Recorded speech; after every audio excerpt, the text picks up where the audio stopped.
Bien, vamos a continuar. La siguiente ponencia está a cargo del doctor Luis Alberto Pacheco Mandujano, quien también nos saluda en esta ocasión ahora desde Perú.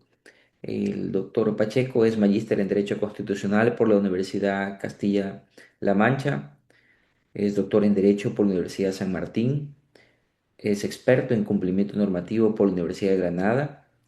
También se desempeña como docente universitario.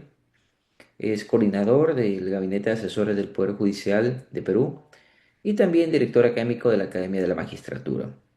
El tema con el que el doctor Pacheco va a intervenir en esta noche es la identidad según la Corte Interamericana de Derechos Humanos. Interrogante. ¿Define y protege realmente el concepto de identidad?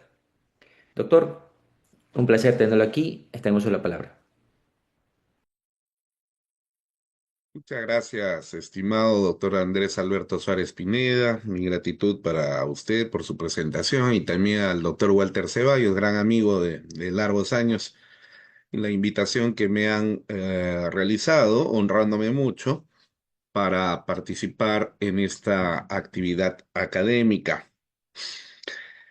Debo hacer, sin embargo, una precisión necesaria e importante. Eh, Yo no soy asesor del Gabinete de Asesores del Poder Judicial ni soy director de la Academia de la Magistratura. Son cargos que he tenido en el pasado, pero el día de hoy simple y llanamente me desenvuelvo como profesor universitario y abogado en ejercicio. Esta es una necesaria precisión que tengo que hacer en honor a la realidad de los hechos. Muy bien. Eh, Voy a comenzar entonces con esta breve intervención eh, que ya ha sido nombrada de acuerdo al título que hemos asignado a esta conferencia y tratando de encontrar razones para eh, establecer meridianamente, ¿no? Si es que en efecto la Corte Interamericana de Derechos Humanos está protegiendo realmente la identidad o está protegiendo alguna otra cosa en nombre de ese concepto. Eh, Fíjense ustedes, hace eh, muchos años atrás, poco más de 50, en la década de los años 60 del siglo pasado, un filósofo francés llamado Jacques Derrida introdujo un neologismo en el ámbito de la filosofía que impulsaba él eh, y acuñó el término de construcción. Según Jacques Derrida, la deconstrucción es una suerte de análisis filosófico y también literario que tiende a cuestionar las estructuras de significado en los textos y en el pensamiento. Eh, los efectos que el concepto de deconstrucción ha tenido en el futuro, a partir de la misma utilización que ha hecho Jacques Derrida, han sido tremendamente nocivos, no solamente en el ámbito del lenguaje, entendido como objeto de estudio de la filosofía analítica, sino también para todos los otros aspectos del conocimiento humano y de todas las formas de relaciones sociales que nos podamos imaginar, ¿no? Veamos, brevemente podríamos nosotros decir que eh, esta es una suerte de atomización del concepto de análisis. Eh, Como ustedes deben saber, la palabra análisis es una palabra griega. De hecho, aunque no se escribe igual que en el castellano, sin embargo, la palabra suena exactamente igual en griego que en castellano. Análisis. ¿Y qué cosa significa análisis? La palabra análisis significa descomponer, dividir, separar.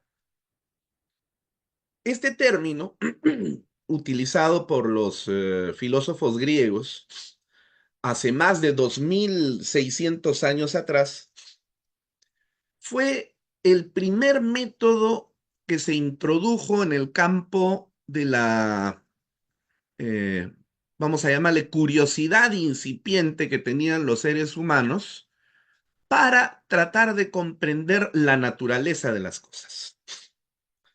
El primer filósofo de la historia fue el recordado griego Tales de Mileto, ¿no? El famoso sabio, más sabio de entre los 7 sabios de la Grecia antigua.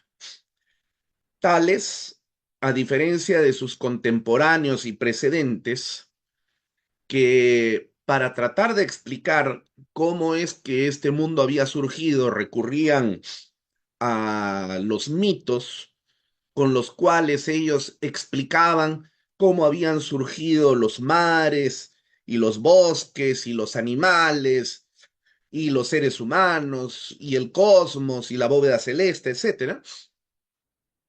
Tales de Mileto prefirió de manera bastante revolucionaria recurrir al uso de la razón en lugar de eh, incidir en un facilismo que era considerado por él, ¿no? Que era simplemente de repetir unas enseñanzas que se habían difundido a lo largo del tiempo y que además habían terminado generando incluso manifestaciones de fe, es decir, de tipo religioso. Entonces, Tales pensaba que el mundo no se había originado porque lo había creado Zeus después de una batalla épica que había tenido contra su padre Cronos, ¿no? Tales dijo, yo prefiero, en lugar de aceptar este cuento, prefiero empezar a conocer las cosas por sí mismas. Entonces, para conocer las cosas por sí mismas, él empezó a dividir las cosas, a separar las cosas. En otras palabras, a dividir el todo, a separar el todo para conocer sus partes integrantes. Ese proceso recibió el nombre de análisis, repito, en griego, que significa etimológicamente lo que ya dije, separación, ¿no? Disolución, etcétera.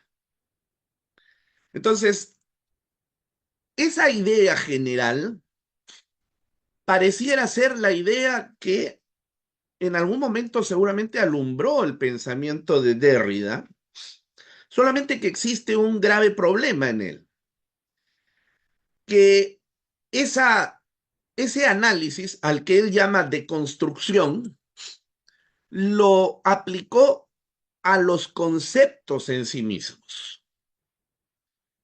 Y he ahí el grave problema de inicio con el cual luego viene una seguidilla de deformaciones de toda índole por delante.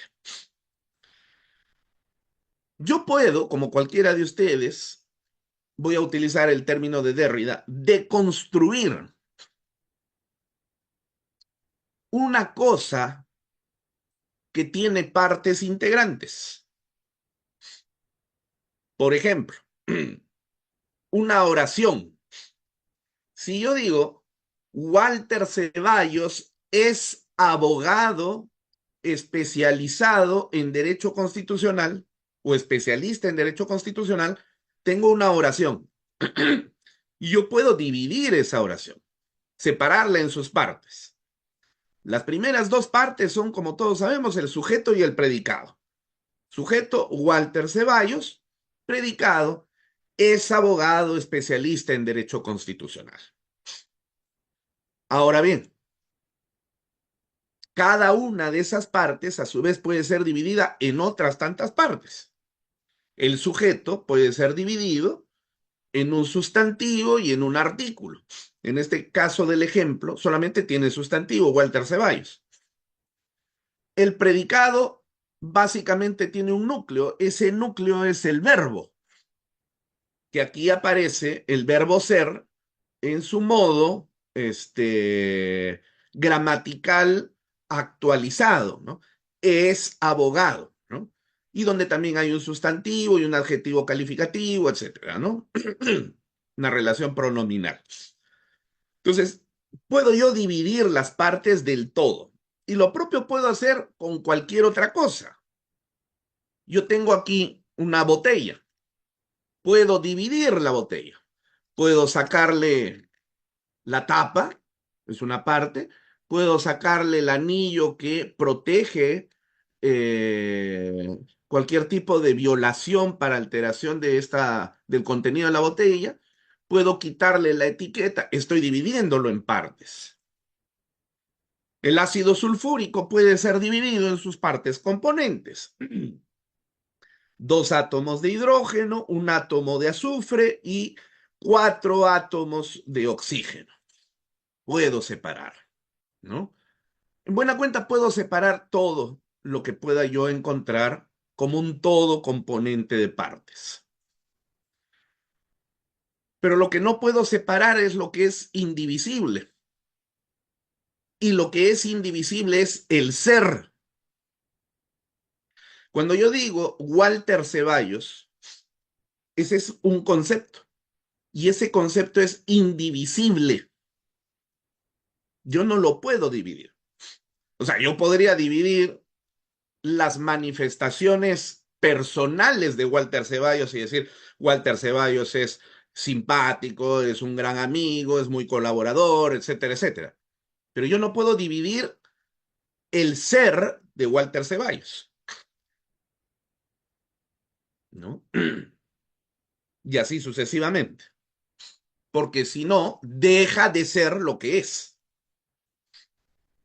Entonces, ese es el grave problema de Derrida, que cuando él aplica la deconstrucción, es decir, el análisis, pretende deconstruir los conceptos.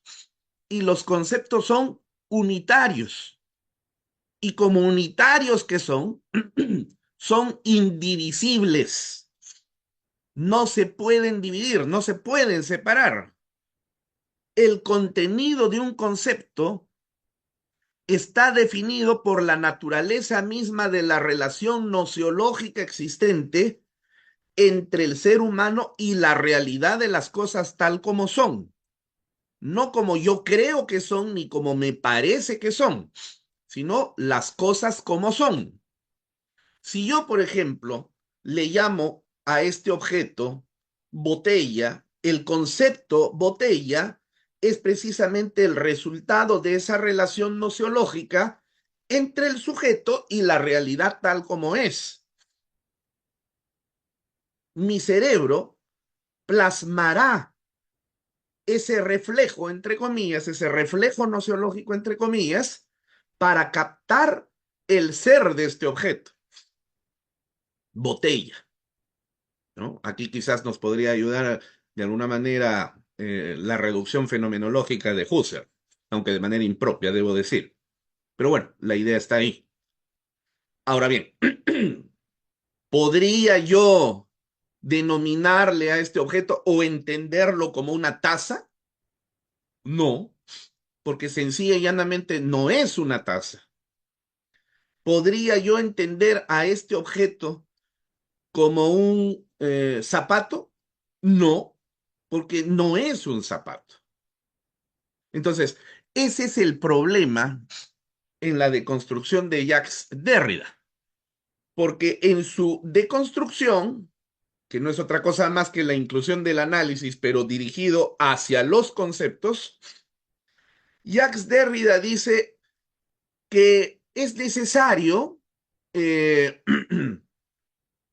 analizar las estructuras de significado de los textos y el pensamiento a nivel conceptual. Y entonces, después de ese supuesto análisis, o sea, él deconstruye lo que es imposible de deconstruir, repito los conceptos, entonces surge en él manifiestamente lo que le viene en gana que surja. O sea, dicho de otra manera, yo soy Jacques Derrida y entonces digo, esto no es una botella, esto es un zapato. ¿Por qué tengo que aceptarlo como una botella si yo puedo concebirlo como zapato? Y entonces lo asumo como zapato. No lo voy a poder usar como zapato, pero lo asumo como tal. Cualquiera de ustedes que seguramente se está riendo de esta explicación, y con justa razón, diría, bueno, pues finalmente este filósofo estaba chiflado, ¿no? Estaba loco. No, ¿qué problema nos hacemos con él? Bueno, sí, en realidad estaba bastante chiflado para pretender, eh, digamos, reconocer lo que no se puede reconocer en el ser, que sea distinto a lo que el ser es. El problema no es ese. El problema es que llegó a convencer a mucha gente de ese manifiesto disparate. Y entonces, los convencidos de esta idea empezaron a pulular en el mundo y, digamos, entraron en una suerte de hibernación teórica durante poco más de 30 años. Y en algún momento entre los años 97 y el 2005 empezaron a despertarse de esa hibernación. Y entonces pensaron fusionar esa idea de la deconstrucción de Derrida con las disparatadas, alocadas y enfermizas ideas de otro filósofo francés al cual en realidad Derrida detestaba mucho, que era eh, el filósofo Michel Foucault, del cual seguramente han oído hablar bastante. Entonces, ¿por qué los seguidores de Jacques Derrida, que se despertaron de su hibernación de por lo menos 30 o 35 años, decidieron fusionar esa idea de la deconstrucción con el pensamiento, si así se le puede llamar, a los disparates de Foucault? Porque, bueno, Foucault estaba desarrollando o había desarrollado un conjunto de pretendidas teorizaciones con las cuales lo que proponía era una suerte de relativismo moral a ultranza, donde la verdad se diluyera de tal manera que al final apareciera la verdad de cada una de las personas existentes en este mundo. Entonces, la fusión entre dinamita y TNT, es decir, Derrida y Foucault, terminó generando los prolegómenos hacia el año 2005 aproximadamente, los prolegómenos de todos los graves problemas que hemos venido sufriendo a lo largo de estos últimos 20 años. El ámbito del derecho no ha sido ajeno a ello, ¿no? Inicialmente ingresó por el ámbito de la política, pero rápidamente se dieron cuenta de la necesaria conexión que existe entre derecho y política. Felizmente, no se han dado cuenta o todavía no tienen la inteligencia suficiente para ingresar a otro ámbito intrínsecamente relacionado en una suerte de triunvirato necesario que propulsa el desarrollo de la sociedad, que es la economía. Eh, Repito, o no se han dado cuenta, o en todo caso todavía no les alcanza la inteligencia para ver cómo es que meten la mano en el ámbito de la economía. Pero por lo pronto, el derecho ha sido bastante permeable con esta penetración de lo que manifiestamente no es una ideología, perdón, no es una filosofía, sino más bien se presenta como una clara definición ideológica. Y el derecho, que es una ciencia, ahora en esto debemos ser precisos, ¿no? Eh, el recordado epistemólogo argentino, Mario Bunge, fallecido en marzo del año 2020, después de cumplir 100 años, eh, entendía al derecho como una suerte de tecnociencia, decía él, ¿no? ¿Por qué tecnociencia? Porque una parte del derecho es ciencia y hay otras partes del derecho que no son ciencia, lo cual está muy bien, porque no todo el derecho tendría por qué ser ciencia. ¿Cuáles son las dos partes, porque solamente son dos, las dos partes que han logrado dentro del mundo del derecho alcanzar la categoría epistemológica suficiente que le permita asumir el nombre de ciencia? Son dos: la teoría general del derecho y el derecho penal, ¿no? Los otros ámbitos no son ciencia, no tendrían por qué serlo tampoco. El derecho minero no tiene por qué ser una ciencia, por ejemplo, ¿no? El derecho agrario tampoco, ¿no?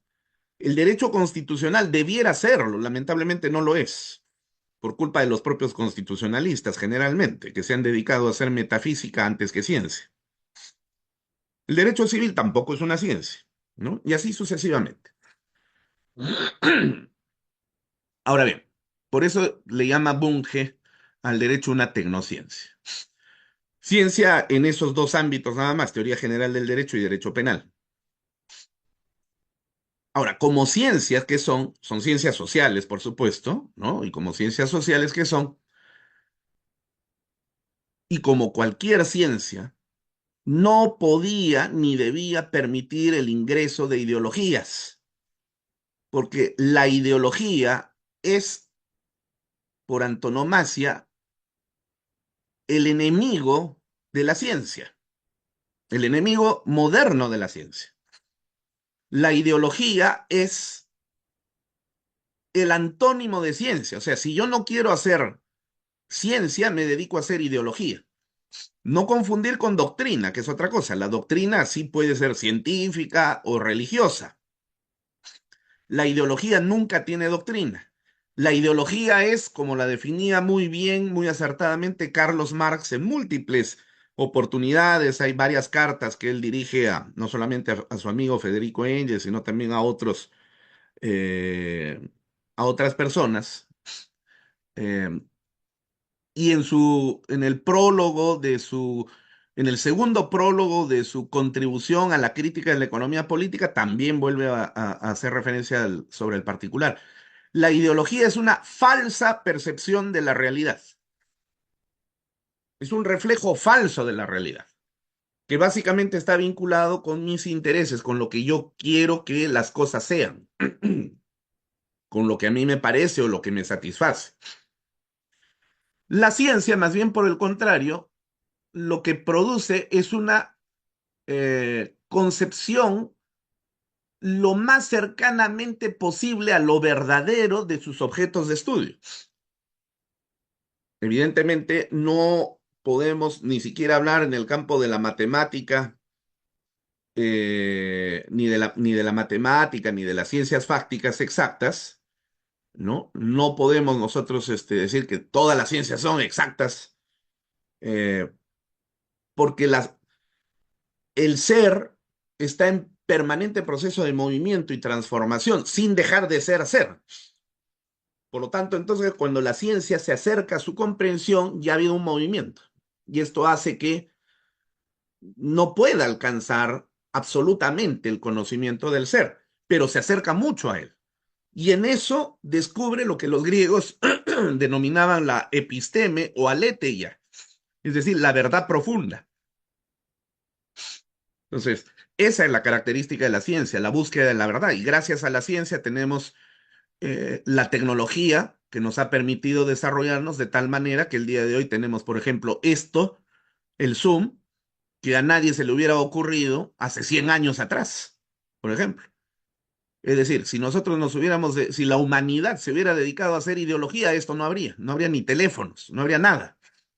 La tecnología es el resultado no de la ideología, sino de la ciencia. Y la ciencia es eh, la búsqueda de la verdad de las cosas, de la naturaleza de las cosas. Entonces, como ciencias que son, no pueden permitir el ingreso de la ideología, repito. El problema es que quienes debieron haber sido los guardianes de las ciencias, y en este particular caso de la ciencia del derecho, no cumplieron con su trabajo y eso permitió el ingreso de esta suerte de ideologías que tratan de fundamentarse, sin lograr hacerlo, por supuesto, en pensamientos eh, alocados, ¿no? Disparatados, ¿ah? Eh, de Derrida o de Foucault, ¿no? Bien. Y esto se deja percibir sobre todo, repito, en el ámbito del derecho constitucional, que es lo que caracterizaría o debería haber caracterizado a la Corte Interamericana de Derechos Humanos por el apartado de los derechos humanos, ¿no? Que ahora ya tiene autonomía, pero que en su momento era parte integrante del derecho constitucional. Fíjense, y voy a hacer referencia a algunas ideas que me van a llevar a centrarme con todo lo que acabo de exponer a verificar cómo es que la Corte Constitucional, perdón, la Corte Interamericana de Derechos Humanos, lamentablemente, terminó sucumbiendo frente a este grave problema al que hacía yo referencia. En la sentencia del caso Contreras y otros versus El Salvador, eh, de agosto del año 2011, en el fundamento jurídico 113 se puede leer lo siguiente, voy a citar textualmente. Esta Corte ha establecido que el derecho a la identidad puede ser conceptualizado en general como el conjunto de atributos y características que permiten la individualización de la persona en sociedad y en tal sentido comprende varios otros derechos según el sujeto de derechos de que se trate y las circunstancias del caso. Es así que la identidad personal está íntimamente ligada a la persona en su individualidad específica y vida privada, sustentadas ambas en una experiencia histórica y biológica, así como en la forma en que se relaciona dicho individuo con los demás a través del desarrollo de vínculos en el plano familiar y social. Muy bien. No encontramos nada cuestionable en esa definición porque en efecto la identidad es lo que se señala en este artículo, o perdón, en este fundamento jurídico 113 de esta sentencia emitida en 2011 por la Corte Interamericana de Derechos Humanos. Pero justamente fue ese año en el que la penetración ideológica empezó a apoderarse de la Corte, de manera que en el discurrir del tiempo, progresivamente fue insertando una variación, un cambio en cuanto respecta al conocimiento y a la definición de lo que significa la identidad. Así, por ejemplo, entonces podemos encontrar que en la opinión, ¿dónde está esto? Perdón. En la opinión consultiva número 24/17 de la Corte Interamericana de Derechos Humanos, se encuentra en la página 8. Esto está publicado desde el año 2017, se encuentra un glosario de términos donde se hace una definición del concepto de identidad. Y dice lo siguiente: la identidad de género, ya le agrega un apellido, ¿no? Es la vivencia interna e individual del género tal como cada persona la siente, la cual podría corresponder o no con el sexo asignado al momento del nacimiento, incluyendo la vivencia personal del cuerpo, que podría involucrar o no la modificación de la apariencia o la función corporal a través de los medios quirúrgicos o de otra índole, siempre que la misma sea libremente escogida. Muy bien. La identidad de género es la vivencia interna, dice, e individual del género.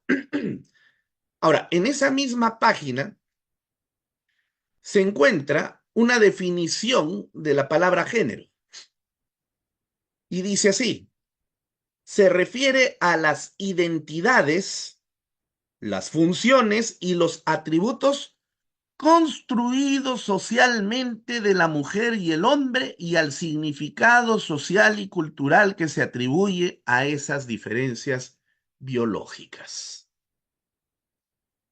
Ujú. Muy bien. Aquí tenemos un clarísimo doble ejemplo del grave problema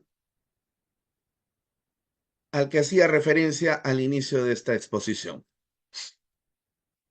La presencia de la ideología supuestamente basada en una teoría que es la de la deconstrucción de Jacques Derrida.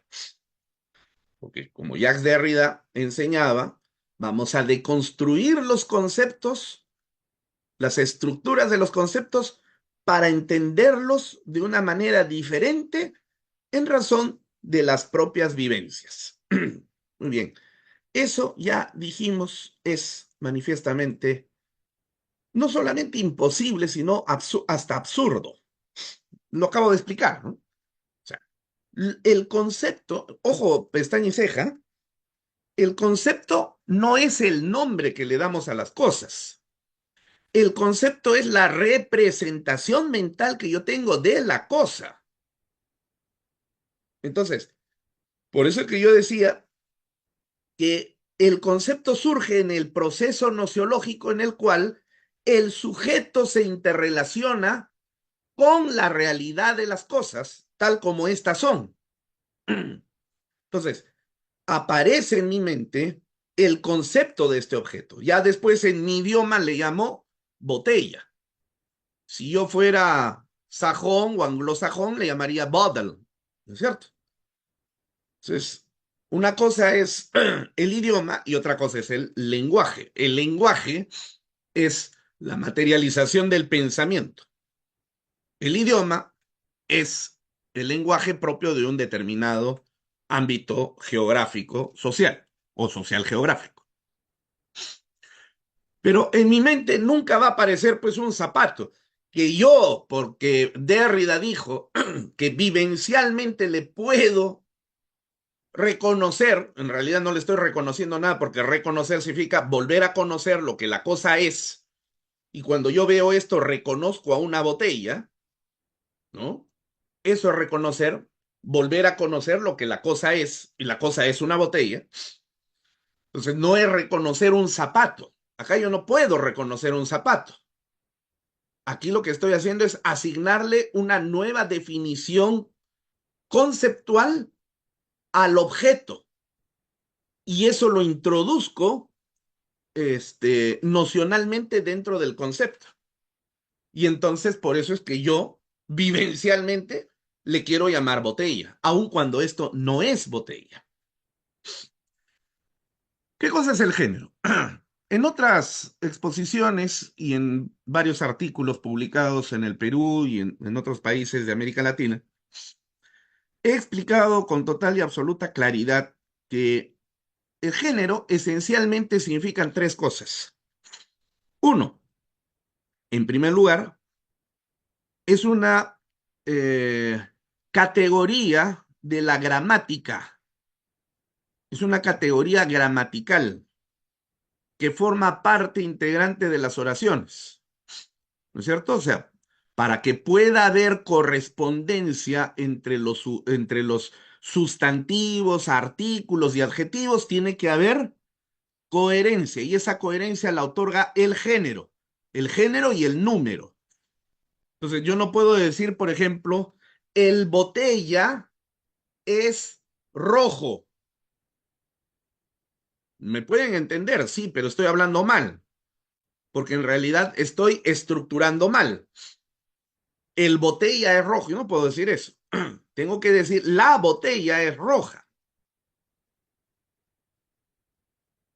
El género del sustantivo determinará el género del artículo y también del adjetivo en el predicado.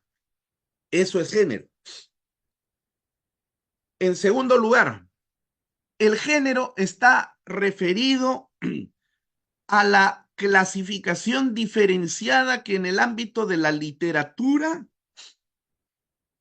nos permite entender la variedad de estilos de composición literaria. Entonces, por eso es que nosotros hablamos del género novelesco, ¿no? El género cuento, el género fábulas,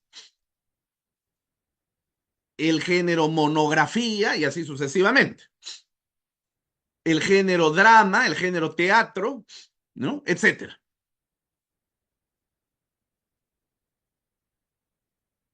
Esto se amplió hacia el ámbito de la música con las canciones. Por eso es que podemos hablar dentro de la música también de género, salsa, música afro, eh, música gospel, bueno, todo lo que se les ocurra. ¿Por qué? Porque la canción en realidad era una composición literaria. Recuerden ustedes el cantar del mío Cid. Las canciones eran una suerte de narraciones literarias que como eran entonadas con cierta musicalidad, luego se quedaron así y ahí aparecieron lo que el día de hoy llamamos canciones. Así que las canciones también han arrastrado el género. Y en tercer y último lugar, el género es una categoría integrante de la taxonomía biológica. Entonces, en el caso del ser humano, el ser humano es de género Homo, especie Sapiens, ¿no? Reino Animalia, género Homo, especie Sapiens. Todos los seres humanos, en consecuencia, pertenecemos a un solo género, el género Homo. Homo en latín significa humano. Sapiens, pensante. Por eso es que nos dicen Homo sapiens. Aunque en estos últimos tiempos, como diría Humberto Eco perdón, Giovanni Sartori en una entrevista del año 2016, cada vez parecemos menos Homo sapiens y parecemos más Homo stupidus. Sí, sin duda alguna. Entonces, esas son las únicas tres definiciones que de género existen. Pero gracias a la deconstrucción, el psiquiatra enfermo, dicho sea de paso, John Money, le introdujo una redefinición al concepto de género, que en inglés se dice gender, y creó esta idea de que el género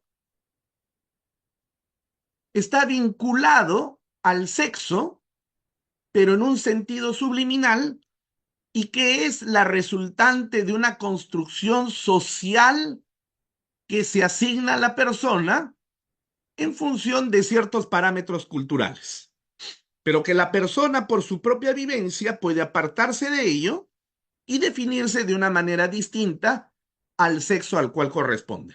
Muy bien, eso no es género. Eso es cualquier disparate menos género. Pero esa idea se ha internalizado de tal manera a nivel mundial que termina convirtiéndose en una verdad, aunque no lo es.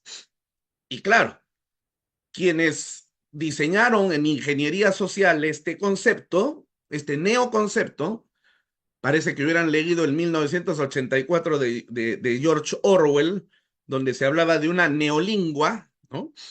Hay que destruir el lenguaje para crear un nuevo lenguaje. Claro, es que cuando uno controla el lenguaje, controla el pensamiento de los seres humanos, porque el lenguaje es el reflejo del pensamiento, de ida y vuelta. Si yo cambio el lenguaje, cambio el pensamiento de los seres humanos. Entonces, quienes diseñaron esta ingeniería social tenían la clara idea de que bastara que algunos reputados miembros integrantes de la sociedad empezaran a esparcir esta nueva noción de género y entonces el resto de personas empezaban a repetir permanentemente. Y ello,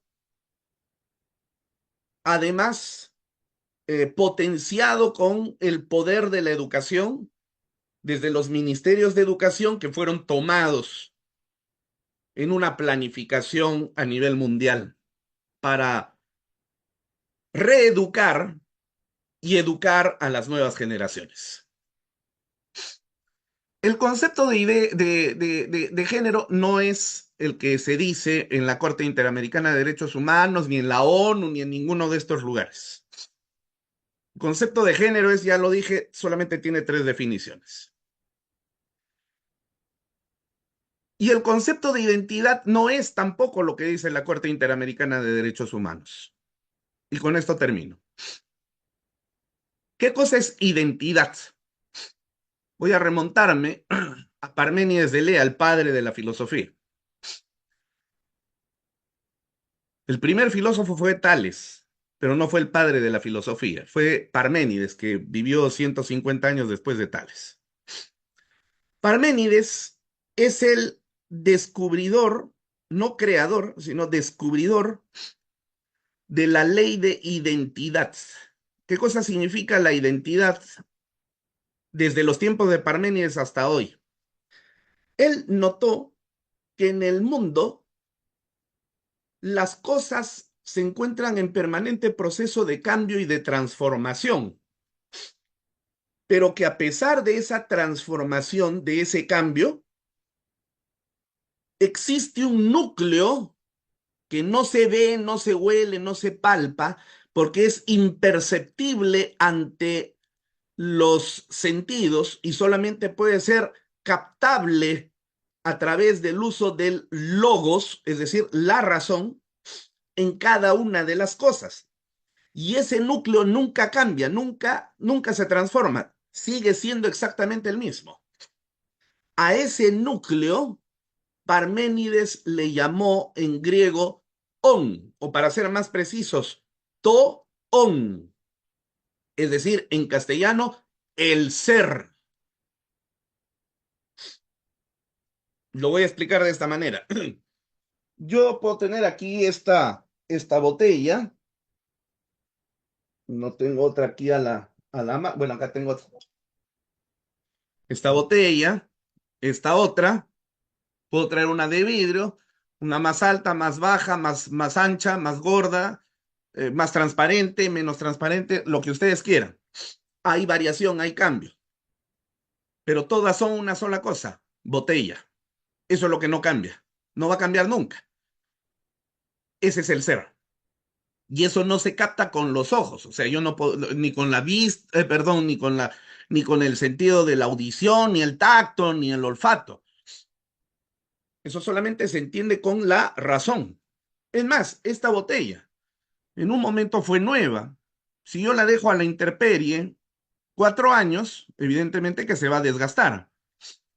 Hay una transformación, pero lo esencial queda, sigue siendo botella. Eso no va a cambiar, no se va a transformar.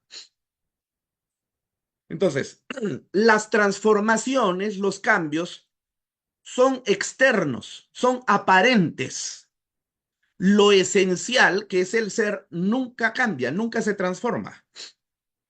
Y el ser, repito, no puede ser captado con los sentidos. O sea, sería un absurdo que yo pregunte, por ejemplo, a ver, todos sabemos que el doctor Walter Ceballos tiene dada su condición humana, una doble connotación ontológica en cuanto a su ser. Es un ser social y es un ser racional, eso lo define como un ser humano. Pero sería un absurdo que yo dijese o preguntase lo siguiente: ¿de qué color es el ser social del doctor Walter Ceballos? Esa pregunta no tiene respuesta, es un absurdo. Yo puedo preguntar: ¿de qué color es la chaqueta que está usando en este momento el doctor Ceballos? Azul. Eso lo capto por mi sentido de la visión. Pero yo no puedo preguntar, o pudiendo hacerlo, no tiene respuesta porque es un absurdo. ¿De qué color es el ser social del doctor Walter Ceballos? Eso no existe. Entonces, ahora bien, Parménides encuentra el ser de las cosas y dice, ya que el ser no puede cambiar, no se transforma porque ese es el núcleo de todo lo existente, el ser solo puede ser idéntico a sí mismo, porque el ser solo puede ser y no puede no ser. De ahí entonces se deduce, y lo hizo Platón años más adelante, el principio de no contradicción. El ser no puede ser y al mismo tiempo no ser. Yo no puedo estar vivo y al mismo tiempo muerto. Yo no puedo estar sano y al mismo tiempo enfermo. O soy lo uno o soy lo otro, pero no soy dos cosas al mismo tiempo. La identidad implica que el ser solo es idéntico a sí mismo. Y el ser es el núcleo de lo que la cosa es tal como se presenta en el mundo. Esto no depende de las vivencias ni depende de las percepciones en absoluto. De manera que cuando alguien dice, por ejemplo, yo me autopercibo gato, por lo tanto tienen que, por mi identidad, reconocerme la condición de gato y respetarme ello, y en los registros civiles tienen que cambiar mi cédula de identidad y colocarme la condición de ser un gato, eso no es la defensa de un derecho humano. Esa es la manifestación de una persona que está enferma mentalmente y que necesita atención o psicológica o psiquiátrica. Pero lamentablemente en este mundo en el que estamos viviendo, al que yo lo denomino la edad del segundo oscurantismo, es la segunda edad media que estamos viviendo, a pesar de toda la tecnología que tenemos, la segunda edad media que estamos viviendo, se ha encargado de enseñar lo contrario, ¿no? Y se ha instalado en lo más profundo de la mente del individuo y de la sociedad, haciéndole creer este tipo de cosas.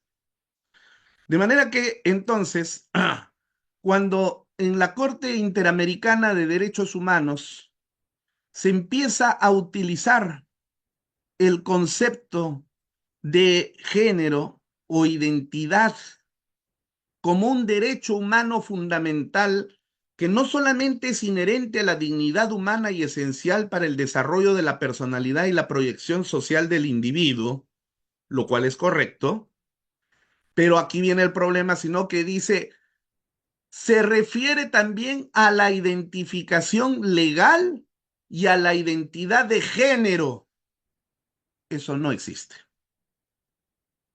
Esa es ideología metida dentro del ámbito de la teoría de los derechos humanos que no le hace absolutamente ningún beneficio a los derechos humanos. Culmino con esta reflexión. Los derechos humanos no son otra cosa más que derechos civiles, pero tan especiales por la naturaleza a la que se dirigen, que hay que protegerlos de un modo diferenciado y mucho más potente que cualquier otro derecho civil. Por ejemplo, el contrato es parte de el derecho civil. El acto jurídico es parte del derecho civil. Pero la defensa del derecho a la vida es mucho más potente que la defensa de un contrato, por ejemplo, o del acto jurídico. Entonces, si se entiende que los derechos humanos son derechos civiles elevados a una categoría superior donde la potencia de su defensa es mucho más grande que la que corresponde a otros derechos civiles, es de entender también que los derechos humanos solamente pueden ser aquellos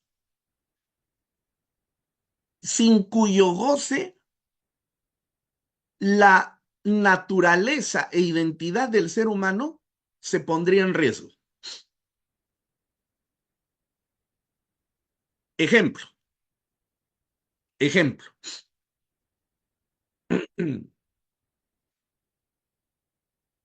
Cualquiera de nosotros, por más que nos duela, podemos vivir sin Internet. Nadie se va a morir porque no tenga Internet. Pero ninguno de nosotros podría vivir sin libertad. La libertad nos menoscaba. Si nos quitan la libertad,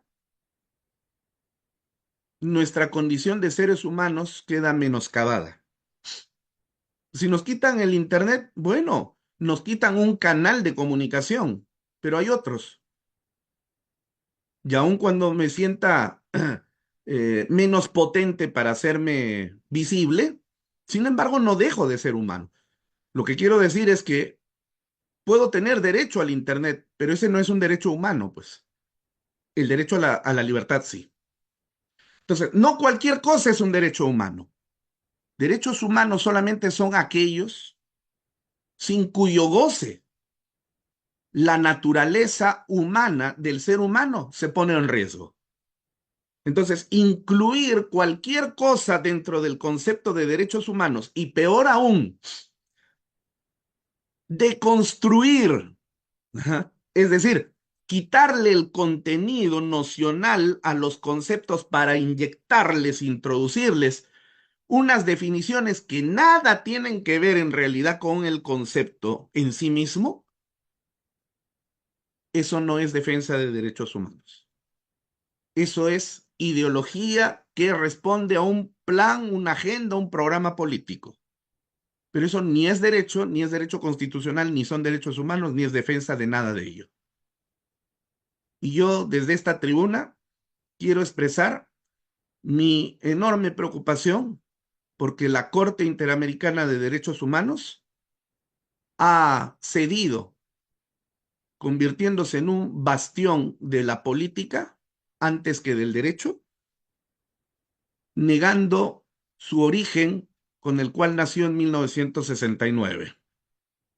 La Corte Interamericana, como parte integrante del Sistema Interamericano de Derechos Humanos, surgió en un contexto político-social latinoamericano de múltiples golpes de Estado y violaciones a los derechos humanos. Y el día de hoy se ha convertido en un agente de una política que quiere destruir a la humanidad. Reflexionemos sobre el particular y pensemos mucho más profundamente, de manera crítica y no repitiendo las cosas porque sí. La Corte Interamericana de Derechos Humanos hoy, lamentablemente, no defiende un derecho a la identidad, defiende una idea política disfrazada de identidad. Muchas gracias.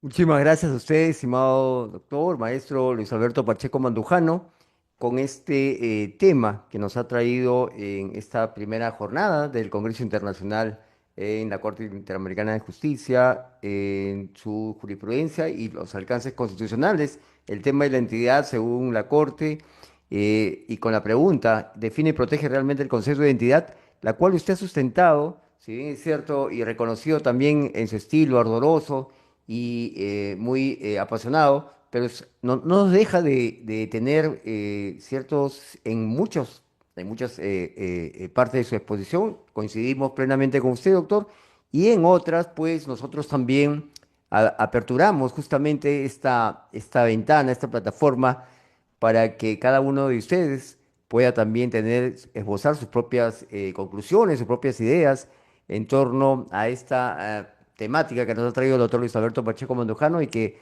seguramente enriquecerá con todas las otras ponencias y las que vendrán también posteriormente este temario que estamos desarrollando desde el día de hoy en este importante Congreso Internacional.